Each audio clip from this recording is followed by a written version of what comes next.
Hello everybody, I'm Terry Hollands and I'm here. This is the Backstage Live presented by the Beard Struggle. We're going to be here reporting daily from the VIP tent where fans have travelled from all over the world to get an exclusive view of the action. Joining me today is a very good friend of mine and fellow competitor, Mr. Nick Best.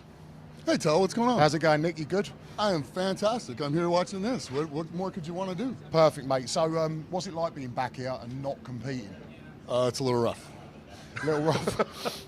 But it's fun. It's amazing being here, especially not competing, because you get to see what everybody's doing. You get to say hi to everybody. You feel part of the team again. The camaraderie with the guys. So it's really cool. But you still want to be. I still want to be out there grabbing stuff. Yeah, I mean, I always remember this first event, the nerves beforehand. You sort of almost. You don't really almost care whether it goes well or badly. Obviously, you want it to go well, but you just want to get that first event out of the way to settle the nerves a bit. Oh, yeah, because, I mean, you're all wound up, you're ready to go, everything's on the line.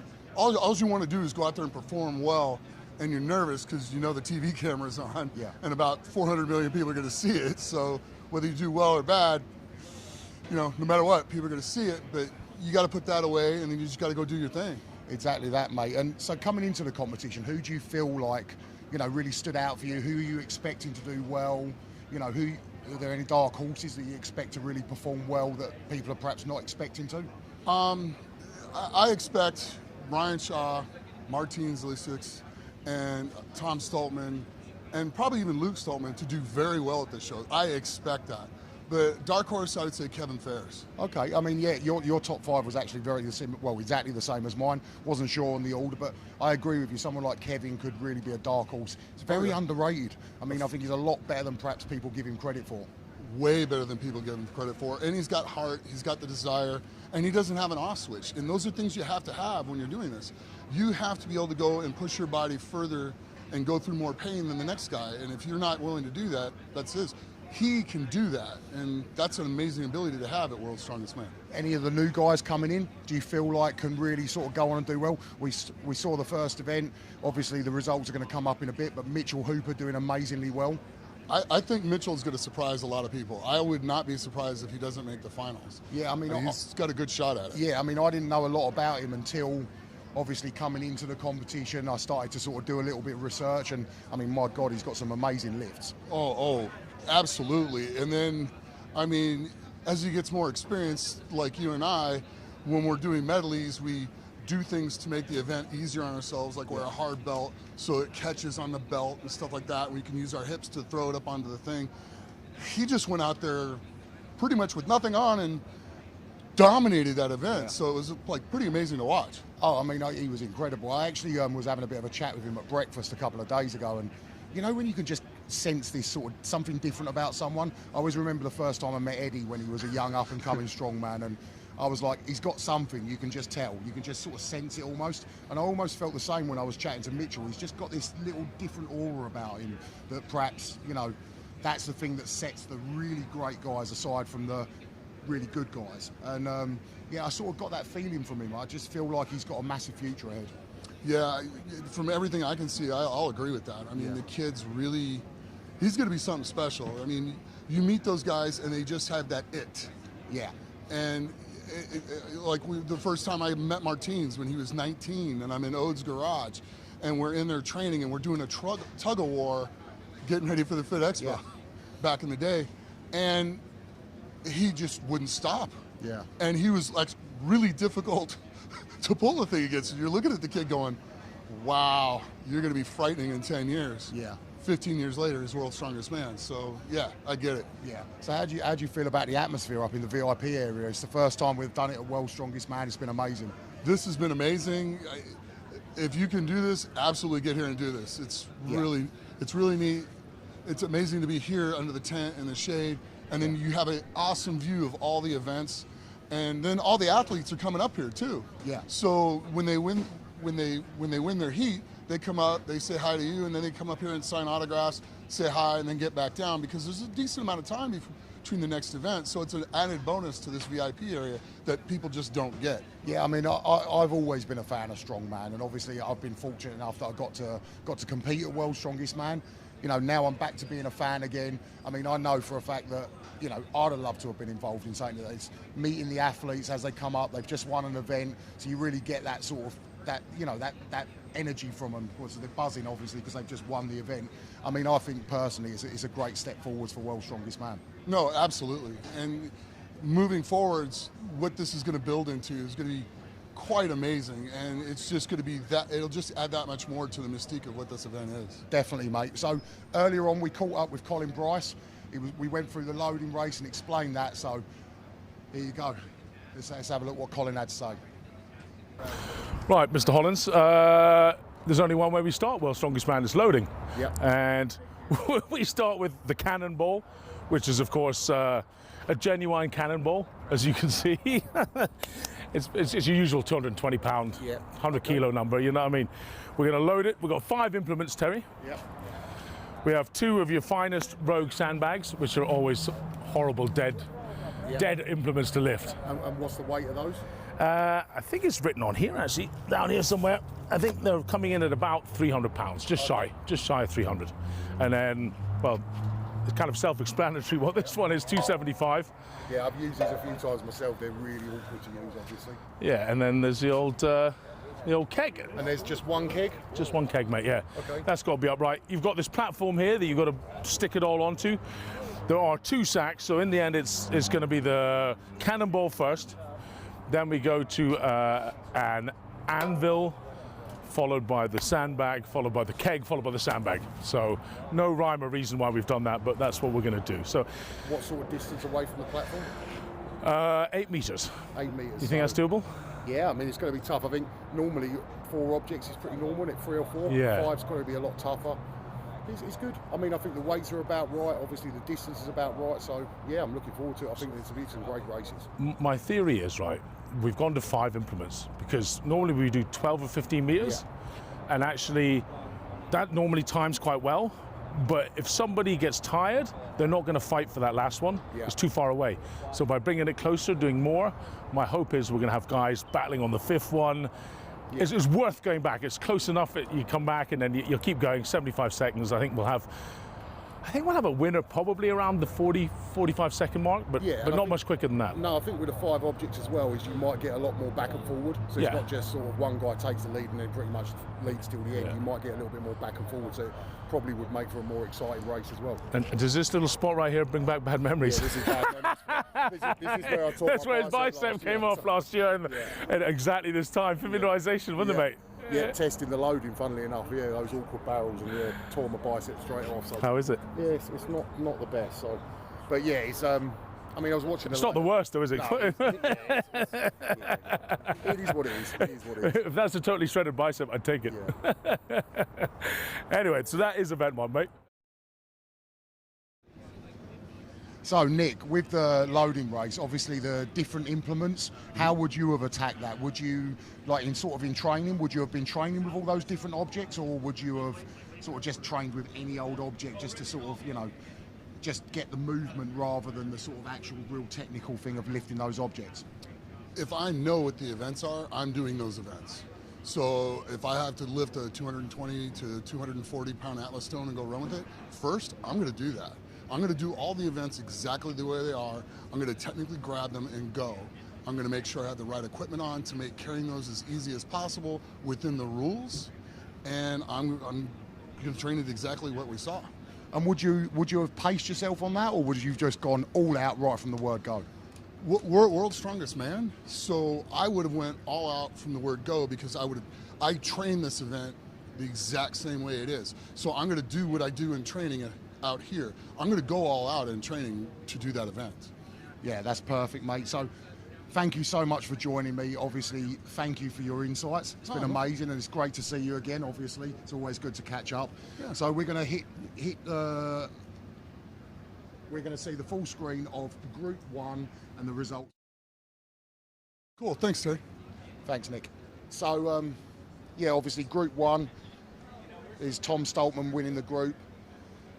Much as expected, to be honest. He's obviously last year's World's Strongest Man. He's a fantastic athlete. He's always great at loading races. So, yeah, I mean, no surprise to see Tom win that event.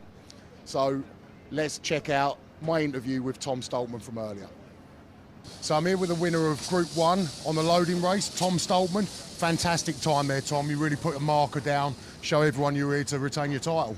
Yeah, 100%. Okay. You know, I wanted to start fast and strong. I know Kevin Fair's a very good loading, and I just don't want to make any mistakes. And I knew my strides, and didn't make a mistake. I would do it in happily 38 seconds. You know, so. No, it was a fantastic time. I was actually watching on the monitor there, and almost on the keg and the last sandbag. You looked like you were smiling while you were doing it. You must have been happy with your time. Yeah, I was enjoying myself. I wanted to just get past the first 2 implements, and I knew that it would be quite easy going there. But yeah, 5 implements to start is a brutal event. But yeah, I'm happy.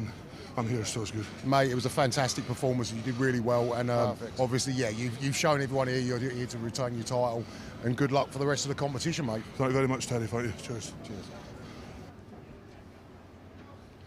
Okay, so we've got Group 2. Probably the surprise of the first event, Mitchell Hooper going out there and absolutely destroying the loading race, beating the 4 times World's Strongest Man winner, Brian Shaw. I mean, Mitchell was incredible on this event. I heard a rumour that he's a former marathon runner. Obviously, he put that fitness that he had from doing that to good use. I mean, he was incredible. Absolutely just blasted through the event and, yeah, I mean, made it look like child's play.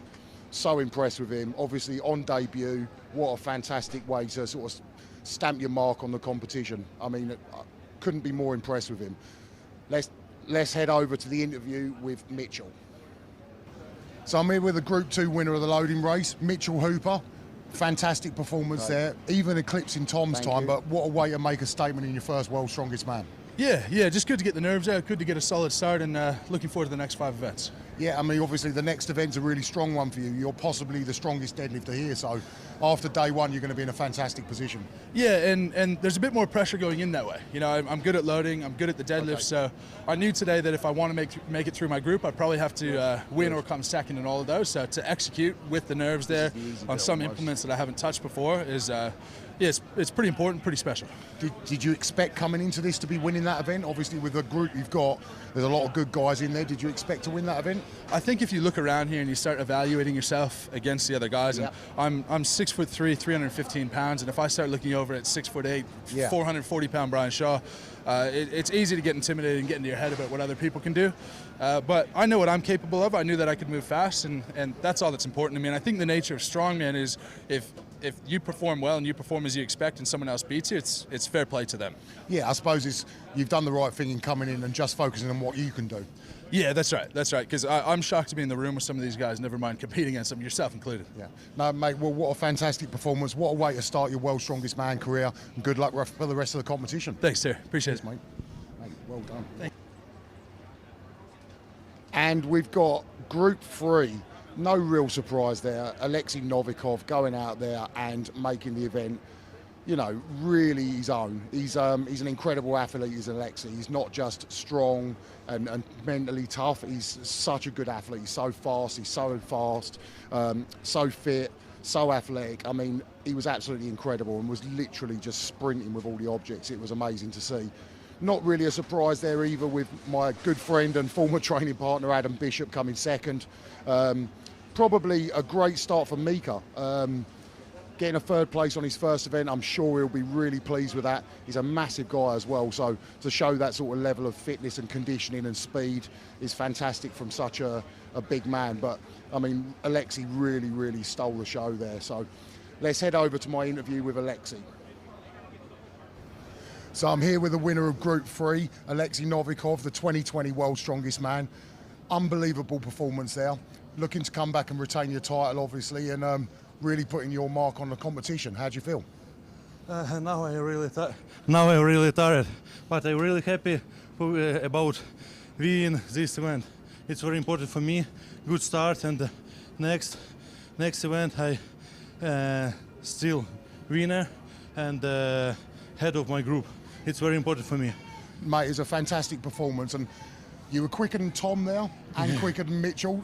Does that enter into your head at all? Do you think about that, being faster than the other guys? No. I don't think about anyone. I think just for the fastest, how I can do this.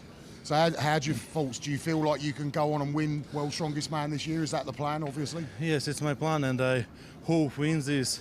Yeah, but I know it's really hard, and today we see Sochi, the strongest man in the world, and it will be very hard. But I hope to be the strongest. Mate, it was a fantastic performance, and what an amazing start. Good luck for the rest of the competition. Thank you so much. Thank you. Mate. And we've got the Group 4 results. Again, no real shock here. Martins going out there and running through the event, putting in an amazing time. He looked super fit, super strong, and super happy and super pumped after he'd won the event. I mean, he was absolutely on fire. I know Martins, obviously, 2019 World's Strongest Man. We know his abilities, we know his qualities. And him coming back to the competition, obviously, he never got a chance to defend that title due to injury. So I know he's going to be back here. This is almost his defence of his title because he's not been able to compete for the last 2 years. So, I mean, Martins is a fantastic athlete, and I'm sure he's here hoping and has done everything he can to win this title this year. Maxime was also really impressive with a really good time. I mean, that time would have stood up in any other group. He was very fast as well. But yeah, real fantastic show from Martins, and I'd just like to pass you over to my interview that I did with him earlier. So I'm here with a Group 4 winner, Martins Lysis. Amazing performance there, mate. Obviously, 2019 World's Strongest Man. Never got a chance to defend your title. I assume you're here to win it. You bet I am, brother. You bet. Yeah, no, it was a fantastic performance, and yeah, I mean, I think you and Alexi were similar sort of times. Yeah. How do you feel like, how important do you feel it is to get that first event win? That first event win is all I've been focusing on for the last week, because coming in strong sets the pace for the rest of the show.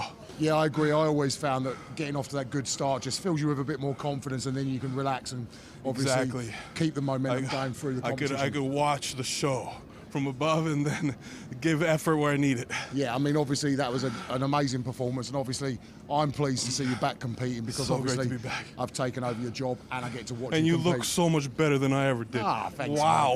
I mean, we actually all complimented and said your hair's looking fantastic as well. Thank you. No, good Thank job, you. mate. No, honestly, that was brilliant. Brother. Well done. Thank you so much, sir.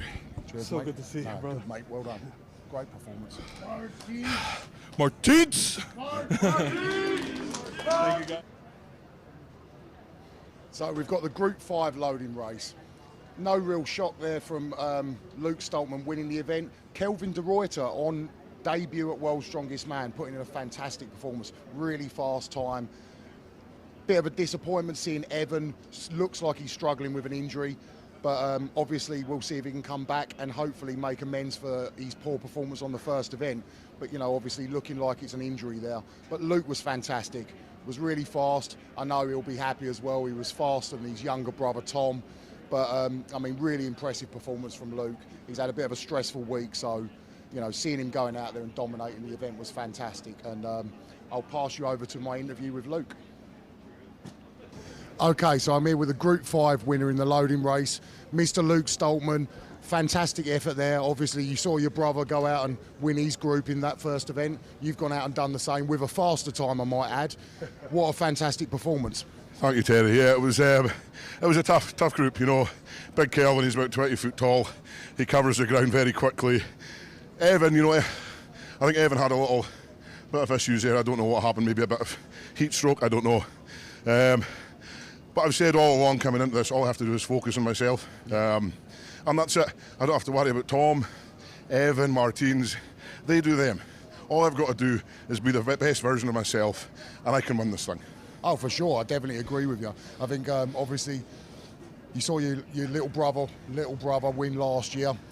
You know, you and Tom are there or thereabouts, both very similar on a lot of events, so there's no reason why you can't go and win this thing, that's for sure. Yeah, for sure. I'm very confident. You know, since Tom won it last year, it's put a firework up me. I won't say where, but you know what I mean. So I'm exceptionally motivated at the moment, and even more so after the last week. I won't go into detail, but I'm very, very motivated. I've got the fire in my belly, and people can't stop me. That's the thing. I'm here as one of the best athletes in the world, and I'm going to prove that. Yeah. I mean, definitely, mate, you definitely showed you're no wuss there. It was a fantastic performance. And, yeah, good luck for the rest of the competition. I really hope you go on and do well, Luke. Thank you, mate. I appreciate that. Cheers, mate. Cheers, cheers.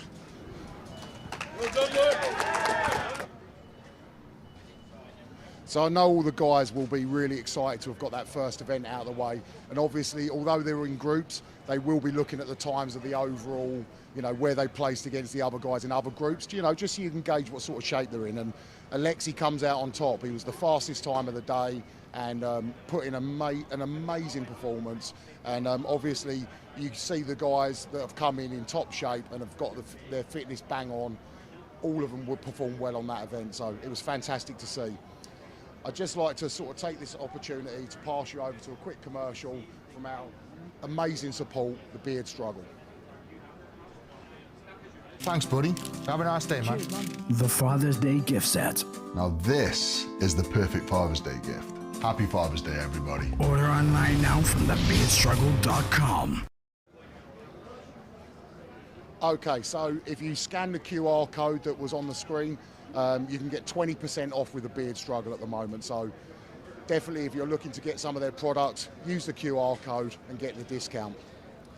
So with regards to strongman, a lot of the preparation is not just about going in the gym and lifting heavy weights. It's about what we eat, stretching, looking after your body, ice baths, things like that. So I'm going to pass you over to a video talking about what a strongman would eat in the day, and how they prepare for the competition with their nutrition. What doesn't a strong man eat in a day? A strong man eats in a day numerous things, ranging from eggs, meat. High protein, high carbs. It's going to come down to protein, carbs. Don't worry too much about fat. So a strong man eats a lot of eggs, meat, rice. Banoffee pie, carrot cake. I eat 7,000 calories per day. Pasta. Anything and everything.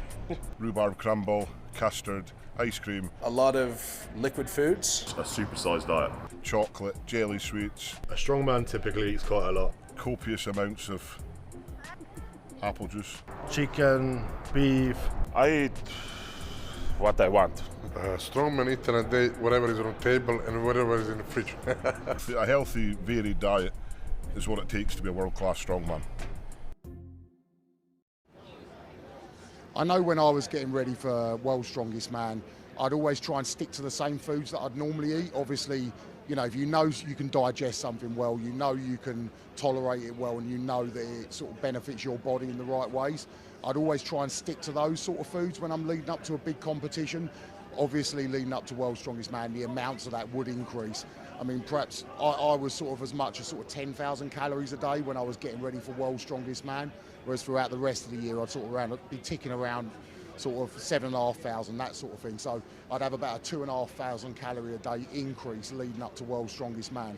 A lot of those calories would come from your carbohydrates. You'd have a big increase in carbohydrates, just because you're trying to be as sort of full of energy as possible all the time. The muscle needs to sort of be full of all of its glycogen stores at all times. So, yeah, I mean, the protein wouldn't necessarily increase that much. The fat, not so much, just because I personally found that, you know, having a slightly higher fat, it didn't digest as well. But upping the carbohydrates was not really an issue. So to get the extra calories in, I would always go down that route of upping my carbohydrates. I know all the guys are slightly different on what they eat, but it's a lot of meat, potato, rice, pasta, things like that, and obviously plenty of veg. You'd always be on top of your hydration as well, so making sure you're getting electrolytes. And yeah, I mean, obviously everyone's slightly different, everyone has slightly different nutrition plans, but a lot of what we do here is about learning what works for your body. Next up, tomorrow we've got the car walk. We've got a couple of exciting events. Obviously the car walk's always an exciting one. So let's go over, have a look at what you've got to expect tomorrow. So it's car walk. You just got to lift a car and walk with it, Terry. This guy is probably the greatest car walker I've seen, actually, to be fair. With no warm-up in front of the First Direct Arena. I remember you lifting 1,000 pounds, and he did it. And at the end, he ran 20 meters with it on a rainy day. There was a press day. And at the end, he went, oh, Do you know what? I forgot my belt. And he hadn't warmed up or anything. This guy, he's like a dinosaur. Yeah. Unbelievable power. Not the smartest move in the world, though. But so what sort of weight are they doing here anyway? Is it about 1,000 pounds? It's right now. It's just over 600, and it's no, not quite. No, we're going to lift. I think it's 430 kilos. That's about 425, something like that, and it's going to be 50 pounds light of 1,000, something like that. Yeah. So 950 pounds is what we're going to be doing. So, you know the usual technique. Come on, we're going to go Terry into doing this. Come on, Terry, get underneath it. What sort of distance are you doing? Let's see if he can lift it up still. Whey! What a monster! Come on! That's a host right there. There you go. The host with the most. What sort of distance are they going to be doing with it? Mate, 20 meters. It's not long. Okay, but it'll be over in a flash. The guys will be moving fast a bit then. Really fast, yeah. And obviously watched a couple of them have a go earlier. In terms of the wheels, they're all locked up, so there's no movement. Unbelievable. They're like welded, locked, not just like a little pin that goes backwards and forwards. These things, if they touch the ground, they'll stop dead. So that could play a factor as well. If someone's moving really fast, haven't got the balance quite right, and the tyres touch the ground, it could be an issue. I don't know why you're asking me. No. You're this guy's like the world expert. But thank you for asking. I'll nod because I know whatever he says is right. So so I mean, if I was doing it, I would make sure that I got a nice low pickup with the bar. I'd probably go slightly lower with the bar than I normally would. Just to make sure that those tyres didn't hit. Yeah. Because I think that well. So would you do the Dave Austin bullet start? No. You would not. I personally don't, and never have done. I don't feel like it really saves you that much time. I think you want a good solid base, especially with that sort of weight. It's still heavy enough that you need that good solid base, picking it up nice and secure, and then just start your walking. You always start with really tiny steps anyway. That's the key to being good at this event. Yeah. Really small steps, and then you can gradually start to stride them out and get into a run. But the start, you're almost moving like little tippy toes the whole way, probably for the first sort of 5 meters or so, and then you can start, once you've got the balance point right, you can start to stride out a little bit. The king has spoken, that's how it is. How do you do it again? Yeah, no. Come on. How did that feel all right? Was that right? No, it's good, yeah. Come on, then let's get you out there before you get tempted back into strongman.